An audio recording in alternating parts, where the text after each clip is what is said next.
লেবুখালীতে অভিষেকের জনসভা। লেবুখালী বাসস্ট্যান্ডের বিল মাঠে হিঙ্গলগঞ্জের প্রার্থী আনন্দ সরকারের সমর্থনে। হিঙ্গলগঞ্জের লেবুখালীতে সর্বভারতীয় সাধারণ সম্পাদক অভিষেক বন্দ্যোপাধ্যায়ের জনসভা হয়। এই সভা থেকে বিজেপি প্রার্থী রেখা পাত্রকে তিনি আক্রমণ করেন। তিনি বলেন, আপনারা শুনেছেন যে সন্দেশখালীর ঘটনা, তারপর আবার তিনি লোকসভার প্রার্থী ছিলেন, তারপর তিনি এখন হিঙ্গলগঞ্জ যে বিধানসভার প্রার্থী। আমরা মনে করি 29 এপ্রিল সাধারণ মানুষ তার যোগ্য জবাব দেবে, আর 4 মে আবার তৃণমূলের সরকার হবে। হিঙ্গলগঞ্জের প্রার্থী আনন্দ সরকার বিপুল ভোটে জিতবে।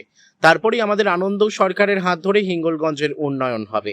আমি তো আছি। তৃণমূলের সরকার থাকাকালীন যে রিপোর্ট কার্ড, বাংলার ঘর প্রায় 13,000 প্লাস এই হিঙ্গলগঞ্জ বিধানসভাতে সাধারণ মানুষ পেয়েছেন। খেটে খাওয়া গরিব মানুষ রাস্তাঘাট থেকে মায়েরা লক্ষ্মীর ভাণ্ডারে 1,500 করে টাকা আজীবন অবধি পাবে। তৃণমূল সরকার যতদিন থাকবে, মানুষ আমাদের সঙ্গে আছে। আমরা আগামী দিনে এই হিঙ্গলগঞ্জের প্রার্থী আনন্দ সরকারকে বিপুল ভোটে জয়লাভ করব। সাধারণ সম্পাদক বার্তা দিলেন, সুন্দরবনবাসীর উন্নয়নের সমস্ত রকম পরিকল্পনা তিনি তার নিজের কাঁধে তুলে নিয়েছেন, এটা আপনারাও জানেন।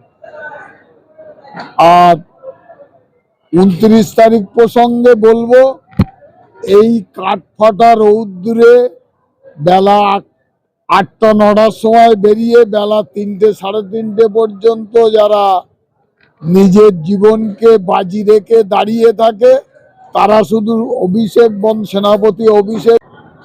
দেখুন, এই জনসভাই বলে দিচ্ছে যে 29 তারিখ কিরকম উৎসবের আকারে তৃণমূল কংগ্রেস কর্মীরা যারা ভোট দেবে। এই জনসভাই বলে দিচ্ছে যে আগামী 4 তারিখ যে রেজাল্ট বার হবে, সেই রেজাল্ট বার হলে এটা দেখা যাবে যে হিঙ্গলগঞ্জে তৃণমূল কংগ্রেস প্রার্থী, জোড়াফুলের প্রার্থী, দিদির স্নেহধন্য প্রার্থী আনন্দ সরকার 40,000-এর বেশি ভোটে জিতবে। आप देख रहे हैं न्यूज़ UNI।